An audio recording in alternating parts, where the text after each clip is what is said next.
L'Université adventiste de Sao Paulo au Brésil inaugure le musée d'archéologie biblique, le premier en Amérique latine. Une campagne d'évangélisation au Nigeria conduit des milliers de personnes au baptême. Des femmes de 10 districts se réunissent lors de la rencontre annuelle à Taïwan autour du discipulat.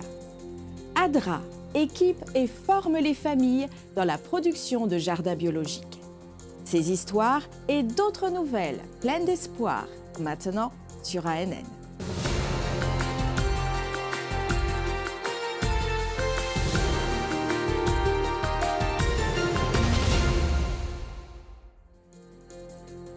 Le premier musée d'archéologie biblique en Amérique du Sud a été inauguré. Avec environ 3000 pièces originales et des dizaines de répliques, le musée se distingue par sa riche collection de preuves soutenant les récits bibliques. Situé à l'Université adventiste du Brésil, les billets du musée pour ses 6 premières sessions se sont vendus en environ 4 minutes. Il continue de connaître une demande extrêmement élevée, attirant des visiteurs de différentes régions du pays. Les artefacts du musée remontent à aussi loin que 2000 avant Jésus-Christ et proviennent de différentes parties du monde, telles qu'Israël, l'Égypte, la Jordanie et certains pays européens. L'exposition raconte plus de 4000 ans d'histoire, à travers une chronologie, divisant les phases de l'âge du bronze ancien à la période byzantine. Le projet du musée d'archéologie biblique a été conçu il y a 20 ans par le docteur Rodrigo Silva. Celui-ci est l'animateur de l'émission de télévision Evidence, diffusée sur TV Novo Tempo, la chaîne de télévision adventiste au Brésil. Il a reçu un bref hommage lors de l'un des moments les plus touchants de la cérémonie d'inauguration. Merci beaucoup, vous êtes témoin d'une grande occasion. Je remercie tous ceux qui ont permis de faire de ce rêve une réalité. Le musée d'archéologie biblique est une sorte de patrimoine culturel, avec 3000 pièces archéologiques originales et des dizaines de répliques couvrant une période de fourre tous en temps d'histoire biblique. Sempre há espaço para a gratidão. Il y a toujours de la place pour la gratitude. Des remerciements ont été adressés. Nous continuerons avec ce sentiment de reconnaissance envers Dieu de permettre à l'UNASP de franchir une étape importante pour proclamer que la Bible est la parole de Dieu et que nous croyons en cette vérité. Gloire à Dieu. Le financement de la construction du musée provenait principalement d'un cours biblique en ligne appelé « La Bible annotée », enseigné par le docteur Silva lui-même et qui a atteint plus de 3000 étudiants. À titre honorique, un de ses étudiants s'est vu remettre un livre contenant les noms de tous ses donateurs. Le président de l'Université adventiste du Brésil, le docteur Martin Kuhn, a mis en évidence le verset 8 du chapitre 40 du livre d'Isaïe en soulignant la parole de Dieu comme point central du musée. Ésaïe 40, verset 8. L'herbe sèche, la fleur tombe. Mais la parole de notre Dieu subsiste éternellement. ADRA, l'Agence adventiste de développement et de secours, a un impact mondial en autonomisant les communautés et en transformant des vies grâce au développement durable. Dans le sud de l'Inde, ADRA a aidé 10 familles à établir des jardins biologiques, leur fournissant ainsi un moyen de générer des revenus alors qu'elles étaient touchées par la récente pandémie.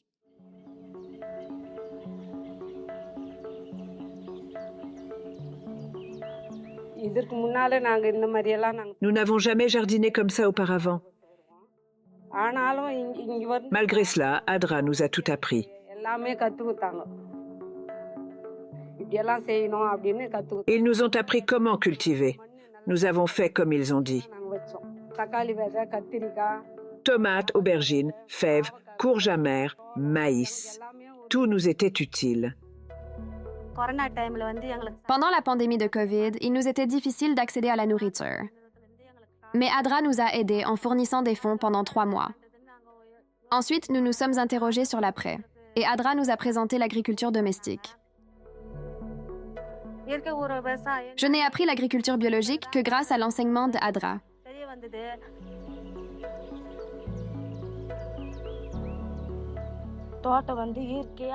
Ils nous ont inspirés à faire l'agriculture biologique et nous ont montré les méthodes.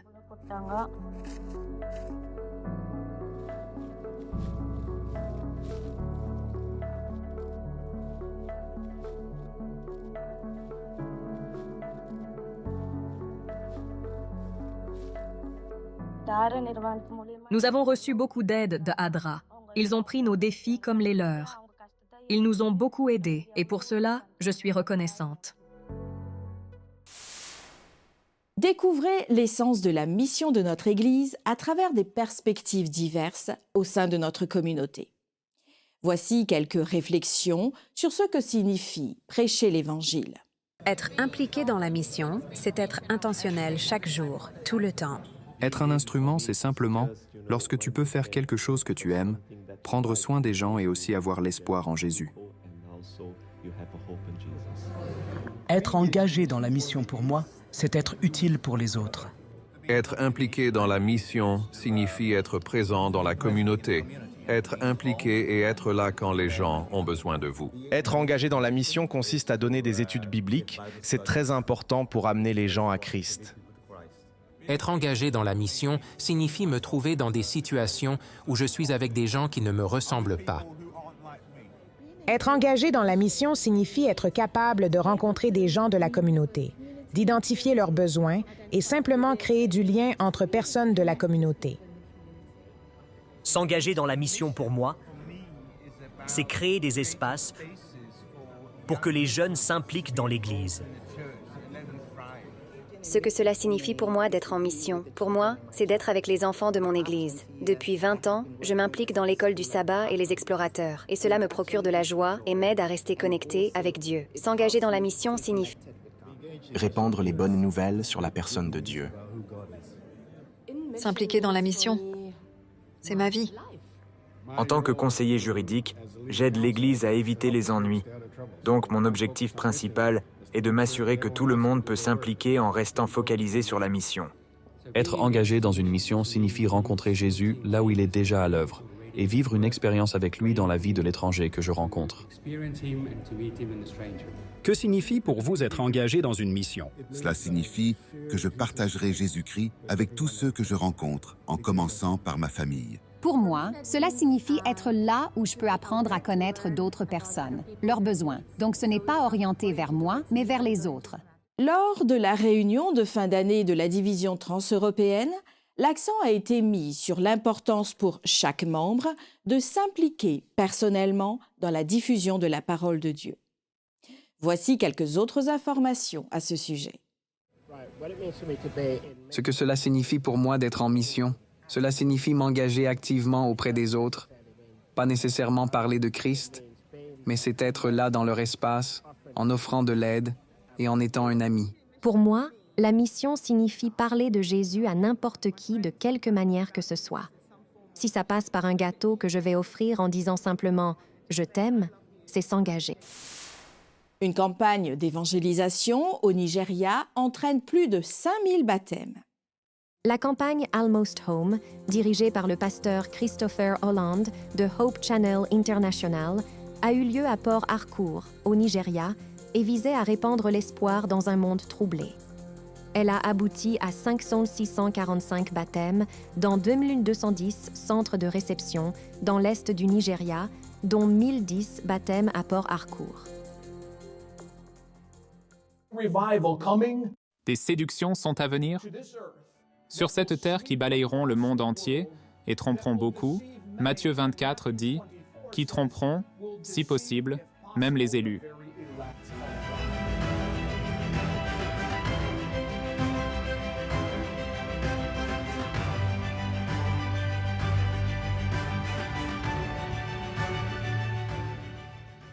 Parmi les nombreuses histoires de transformation qui ont suivi cette série évangélique, il y a celle de James Enwada Didia, qui a renoncé au culte ancestral malgré les menaces. Sa conversion a entraîné la destruction d'objets sacrés et son baptême s'en est suivi, symbolisant un changement spirituel significatif. De nombreux témoignages de guérison et de conversion ont émergé pendant la campagne, mettant en évidence l'impact des messages du pasteur Holland. La campagne a également attiré l'attention de divers médias et de personnalités influentes, mettant en avant l'impact de cet événement. Malgré les défis, le succès de ces rencontres dans l'engagement des membres dans la prière et la mission a été reconnu et célébré, renforçant l'impact des ministères des médias et l'engagement à diffuser le message de Dieu. Comment la croyance de l'Église adventiste dans le second avènement du Christ nous aide-t-elle à discerner les signes des temps dans notre contexte mondial actuel? Comment notre espoir en cet événement futur nous inspire-t-il à vivre avec un but, de l'amour et de l'anticipation? Voyons cela avec Franck Hazel et Kaldi Parocci, qui sont rejoints par leur invité Michael Sokupa pour explorer la 24e croyance fondamentale de l'Église adventiste du 7e jour. Pourquoi la seconde venue est-elle le point culminant de l'Évangile? Des idées? Je pense que lorsque nous parlons du début de l'Évangile, beaucoup de gens pensent que l'Évangile commence dans le Nouveau Testament.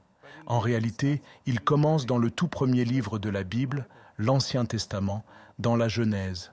En Genèse 3, verset 15, nous avons le premier message de l'Évangile. Ensuite, ce message culmine avec cette espérance bénie de la venue prochaine de Christ. Tout ce qui se passe entre-temps est l'œuvre de Dieu pour restaurer notre monde à cet état original. Ainsi, en Tite 2, nous trouvons cette expression très précise, la bienheureuse espérance. Capturez-la pour nous donner cette espérance de cet apogée où Jésus restaurera tout à son état original. Intéressant. C'est un point important. Tu sais, en théologie, on parle du « déjà mais pas encore ». Nous vivons à une époque où Jésus est déjà venu. Il est déjà mort pour nous. Il a vaincu le péché. Il a vaincu la mort, mais pas encore complètement. Donc, nous vivons dans cet état où les promesses de Dieu ont été accomplies, mais nous attendons toujours leur achèvement final et complet, et cela se produira lors de la seconde venue de Jésus. Donc, nous attendons cette réalisation finale où tout, comme tu l'as dit, sera restauré à son état d'origine, tel que Dieu l'a voulu. Pour regarder l'épisode complet, visitez le site officiel de l'Église adventiste du 7e jour en anglais sur YouTube. Les dirigeants religieux à Manille, la capitale des Philippines, partagent des stratégies transformatrices en matière de leadership, d'autonomisation et de développement. Ils ont présenté des stratégies efficaces sur faire des disciples des jeunes laïcs. Au-delà des concepts théoriques, les pasteurs ont souligné les étapes pratiques pour investir activement dans le potentiel de la jeune génération. Cela inclut faire confiance à leurs capacités et favoriser un sentiment d'objectif commun. Le leadership à Manille insiste sur l'importance de guider les jeunes esprits dans leur quête de sens et de but, contribuant ainsi non seulement à leur croissance personnelle, mais aussi à leur développement spirituel. En tant que disciples, nous devons inviter ces personnes à découvrir leur sens et leur but, qui sont enracinés en Dieu. Parmi les stratégies mises en œuvre à Manille, aux Philippines, figure la réévaluation de la dynamique des petits groupes, encourageant les participants à explorer des approches innovantes pour un engagement et une connexion plus efficaces. Peut-être que vous êtes familiarisé au concept de lieu tiers. Un lieu tiers n'est pas votre lieu, ni leur lieu. C'est un lieu où vous pouvez les rencontrer, comme un centre d'influence, un parc, un restaurant, un café ou même une salle de sport. Nous en avons plusieurs comme ceux-ci. Cela implique de nourrir un individu pour qu'il suive les traces de Jésus, accepte ses enseignements et devienne un agent de changement dans sa famille, sa communauté, en bref, un futur faiseur de disciples potentiels.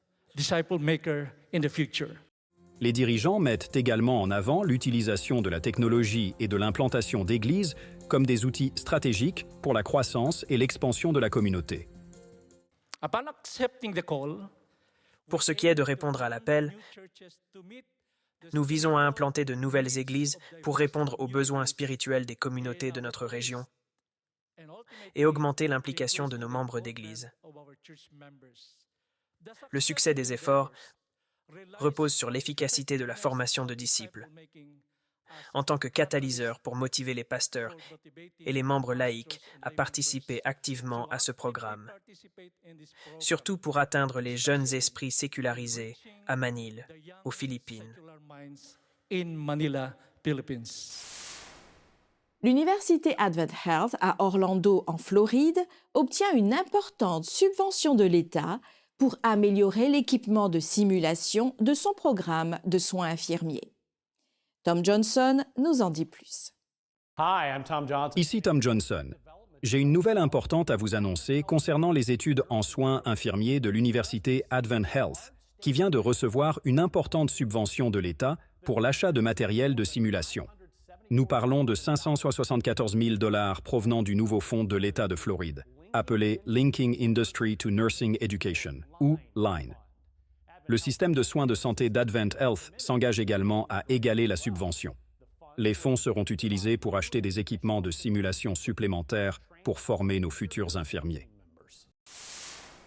L'hôpital adventiste au Mexique est reconnu comme une institution compatissante pour son programme de chirurgie oculaire gratuite. Pendant le 15e Congrès mondial des valeurs, la Charte de la compassion, une organisation internationale opérant dans plus de 50 pays, a reconnu l'hôpital La Carlota comme une institution compatissante. Pour les dirigeants de l'hôpital, cette reconnaissance est une validation de leurs initiatives en faveur de la communauté et s'aligne parfaitement avec la mission et les valeurs fondamentales de l'institution. Récemment, la campagne de chirurgie ophtalmologique gratuite de l'hôpital a permis de restaurer la vision et d'améliorer la qualité de vie de 70 personnes souffrant de problèmes de cataracte et de rétinopathie. Cette initiative chirurgicale de 3 jours, organisée à l'Institut de la vision de l'hôpital La Carlota, comprenait 40 chirurgies de la cataracte et 30 traitements rétiniens. De plus, 120 autres chirurgies de la cataracte ont été programmées gratuitement pour l'avenir, offrant de l'espoir à de nombreuses personnes confrontées à ces affections. Une équipe dévouée d'experts spécialisés de l'Institut de la vision a généreusement donné de leur temps et de leur expertise. Au Chili méridional, la visite d'un colporteur à une femme âgée qui avait reçu un livre qui avait changé sa vie il y a 50 ans a déclenché un renouveau spirituel. Cette rencontre l'a finalement conduite à accepter Christ et à se faire baptiser. L'évangélisation par la littérature, la distribution de porte-à-porte de littérature chrétienne et sur la santé pour soutenir des étudiants à l'université joue un rôle essentiel dans ce voyage transformateur qu'effectuent de nombreuses personnes dans le monde entier. Quand on sort pour colporter, on ne sait jamais à quoi s'attendre. Ce jour-là, j'avais passé littéralement toute la journée à frapper aux portes et aucune ne s'était ouverte, jusqu'à ce que j'arrive chez Sœur Marie et qu'elle m'ouvre. J'étais là avec mes livres. Je suis arrivée au parc où je pouvais lui montrer la tragédie des siècles et elle semblait tout de suite enchantée. Plus tard, j'ai appris que c'était un livre qu'elle avait déjà lu il y avait plus de 50 ans. J'ai rencontré un colporteur et je me suis intéressée aux livres sur la médecine et à la tragédie des siècles. Ce livre m'a beaucoup intéressée parce qu'il parle de l'histoire depuis le début du monde jusqu'à notre époque où le conflit est à son apogée.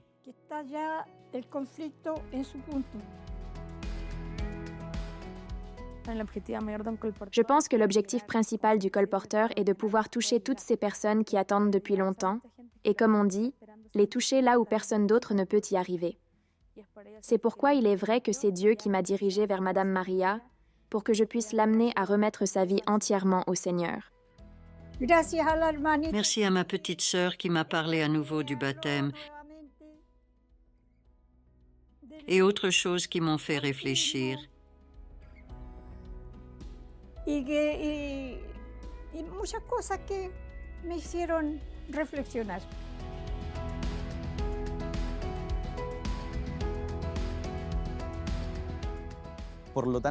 En tant que colporteurs, nous essayons de voir dans chaque foyer des candidats pour le royaume des cieux.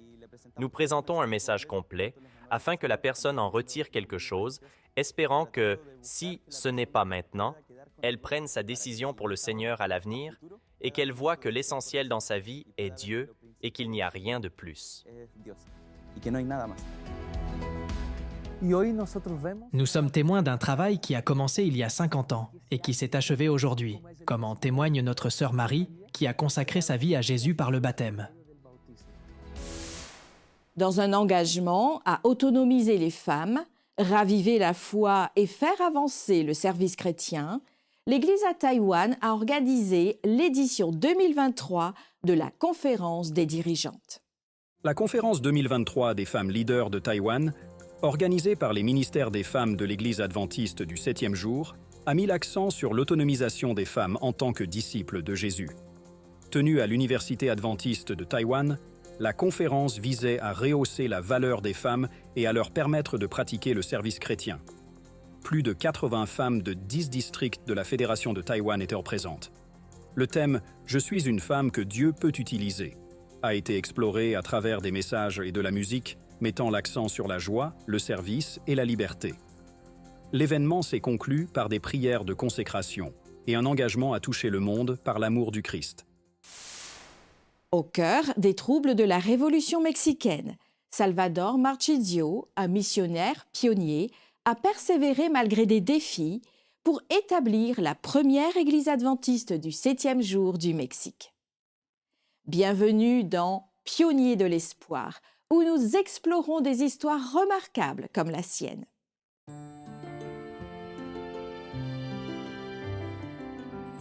Mexico. En 1891, Salvador Marchisio s'est rendu à Mexico en tant que missionnaire pionnier. Né en Italie, Salvador s'installa aux États-Unis à l'âge de 21 ans. Il s'est finalement rendu en Californie, où il a découvert le message adventiste alors qu'il était patient à l'hôpital Sainte-Helena. Il résista d'abord au message, mais après 2 ans d'études avec A.T. Jones, il en fut convaincu. Il est retourné en Italie pour partager le message avec sa famille, mais il a été rejeté. Il est retourné aux États-Unis où il a ressenti l'appel de Dieu à transmettre ce message au Mexique.